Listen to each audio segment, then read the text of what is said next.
Okay, let me know once you've got your message out. Yeah, I'm finishing up.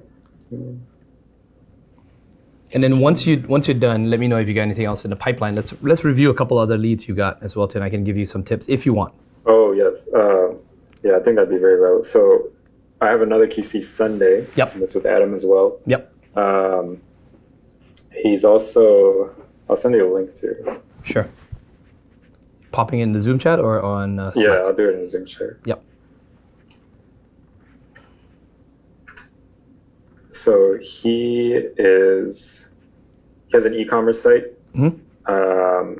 He does automotive parts. Yep. And he's been doing it for quite some time in New Zealand. Okay. He's been through the funnels of Dan. Yep. So he's really familiar with Dan. Yep. And ooh, he likes cars, man. Hold on one second here. What do we got here? Yeah. Ooh, snap. This guy is into drifting and modding. This guy is into rice rockets. Yep. He has his own racing team. I bet. He kind of bet. team.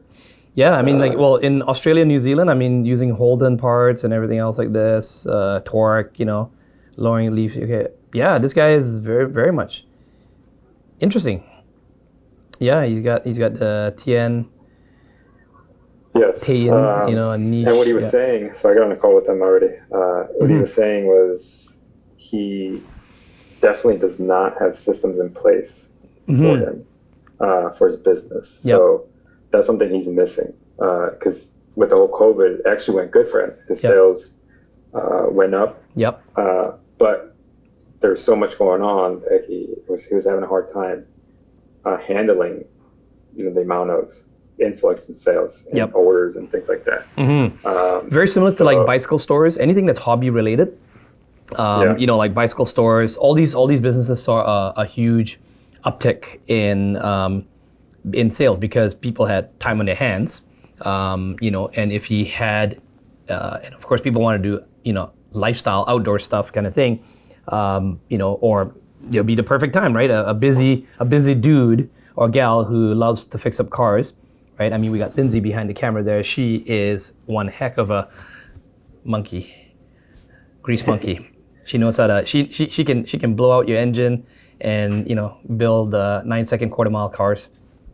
So wow. Yeah, and trick it out and stuff like that. So people like that would love to be spending time on stuff like this, right? Check it out.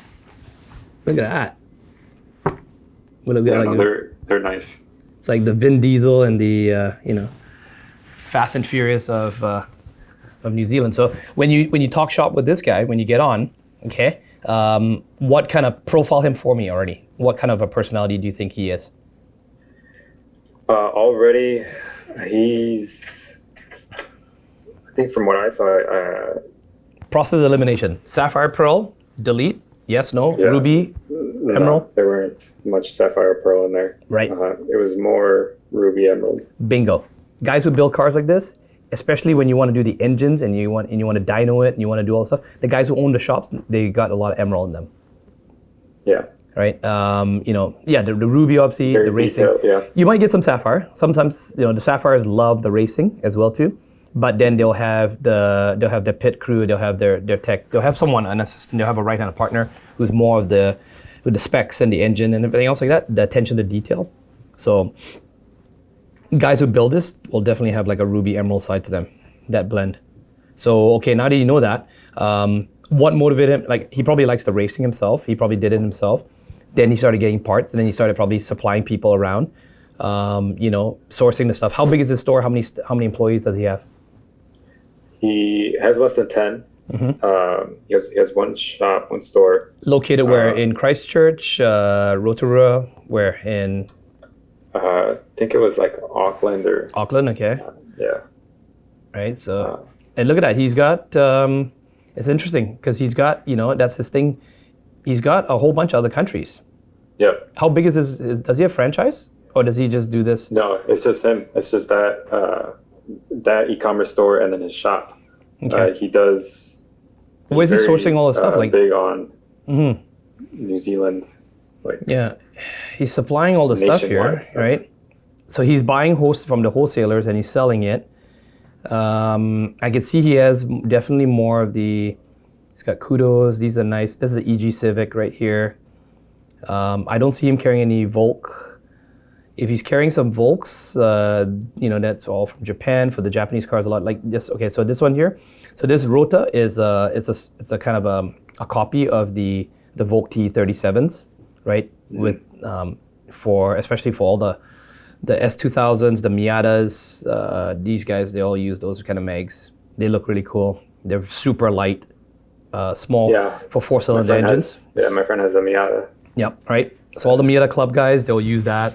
All the MR2 guys, they'll use slightly different TRD stuff, but the MR2s will also use. Yeah, he's got a couple. These are all show mags. These mags are not good for they're just good for driving, low profile, but they're heavy as shit. Right. Mm-hmm. These are like, you can tell these are serious stuff here. Like, these are for racing. Interesting. Okay. So when you talk to him, then how do you plan to get the call going? How much is the business doing? I would assume a business like this is probably doing about $500,000. Yeah. So his business, I think it's on. It's grossing $500,000. How much is he keeping? Yeah, that's why I don't know how much he's keeping. Right. He's probably got inventory out his wazoo. That's nice. He's not even though he might have an emerald side to him, but he may not spend as much time on the computers and stuff like that. Who built his website? Who's building all this stuff for him? See, these are the questions I would ask. Who's built it for him? Supply chain. Tell me about your supply chain. Right. Where are you ordering from? Yeah. He's doing $1 million in annual. There you go, right? So he's doing $1 million, but that's his gross. What's his net? Yeah, I don't know. Okay. So it's important because that'll be a pain point. That's like you sticking the knife into him, right?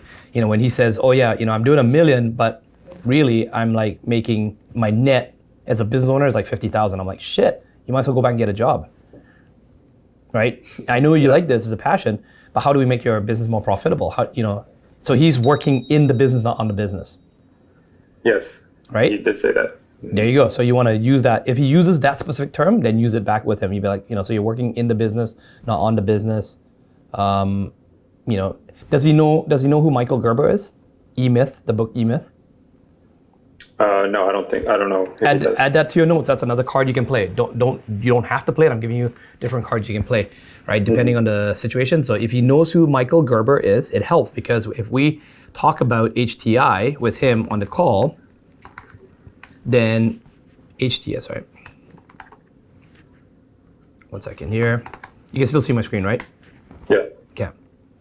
So if you do talk about HTI eventually, when the AE, myself, or someone gets on a call with him, then, Michael Gerber was a kind of a former mentor of mine, right? I learned a lot from him. But even an event, like when I explain about, there you guys see Michael Gerber's right there. So now this video is going to cycle through quite a bit. But HTI was a documentary, right? People wanted to know how Dan Lok blew up, leveraging social media, leveraging, online funnels, leveraging, YouTube videos, really, really targeted webinars and funnels to scale well past 40 million in under 2 years. Well past 40 million in under 2 years. It caught the attention of even people like Michael Gerber, who, if you know who he is, the author of the book, E-Myth, right? The E-Myth series. Well, yes. If you take a look, that video with his wife, that's right. Explained, she basically said, oh yeah, Michael, he never goes to conferences. That's right. Bingo. So if you have that, you send that to Aiden, right? You can say, because that's how you're leveraging, because then you can see that's authority, right? Your social proof and it's authority. So you'll see, I'll say that's me there, and that's Michael Gerber. That's and even he comes to listen to Dan, right? So there's obviously something that he wants to learn even from Dan. Now, do you think there might be something that you might learn from Dan? So you see how I bridge the gap? Yeah. Right. The relevancy. So that's how, for someone who may not be a fit for Dragon 100, then I would say you need to get yourself stably over 100,000, and this is not a course, right? I don't care if you have the money for this. It's a matter of whether you're going to implement. So HTI stands for high ticket influencer, but I also like to call it high ticket implementer. So, then this is why I challenge the Ruby in them, right? I'll be like, are you going to implement? If we give you access to this, First of all, it's secret information. We don't want this leaking out, right? We don't want our competitors to get access to this because this is the blueprint. This is the documentary. This is not one of those like how-to courses. It is a how-to, but it's it's not a course. We didn't do it to make money from it. We did it to document the journey, to document exactly precisely what we did. Now, you may not want to replicate everything we did, but what if you just maybe found one or two components that you can implement in your business? Can you see yourself, I don't know, you're making what, 80,000 now, or you're doing $1 million, but you're keeping what, 50, 80,000? Can you see yourself maybe being more profitable, maybe going to 2 million, keeping 100,000, maybe going to 2 million, keeping 150,000, right? I don't know, what do you think? Do the math for me. And this is where, as a closer, what we do is I'm doing the formula with them. It's an exercise, it's an engagement exercise. You'll hear, I think Gael, myself, Adam, we talk about it in UHTC. We do the equation with them, but then let them press the equal button. Then the guy will say, yeah, I know, probably about 150,000. Why is that? Because now I'm hanging him by his tongue, right? So hung by the tongue. If the guy says 150,000, I'll be like, great. Well, how much are you willing to invest to make 150,000? The guy, kind of now he knows he's kind of in my trap. The guy says, I don't know, conservatively maybe 15%, 10%, 10%. Let's say 10%. So that's 15,000. The guy says, yeah. Well, HTI was 15,000. Good news is now 12,000, and you can do it in 3 payments of 4,000. Or if you'd like to even get more savings, one-time payment is 10,000. How do you feel about that? Silence, mute. Right. So you'll see. Do you see how I'm bridging all the way to the close? Yes. Yeah. Okay. So you can do that. You can do that also with someone like him. Someone like Aiden, you can definitely use that kind of stuff like HTI, working the business. It all started with me asking a question. Are you working on the business, in the business, that kind of thing? He goes, yes. I'm like, well, that term is coined by Michael Gerber. Do you know Michael Gerber? Michael Gerber over to HTI. HTI, do you see the benefit? Explain. How much you're making right now? Can you see yourself making this? That's gap selling, right? Can you see the value here? It's not about the price, it's always the value. Right. If the value is significantly bigger than the price, they'll have no problem coming up with it. The value and the pain. If it's big enough, the price really means nothing.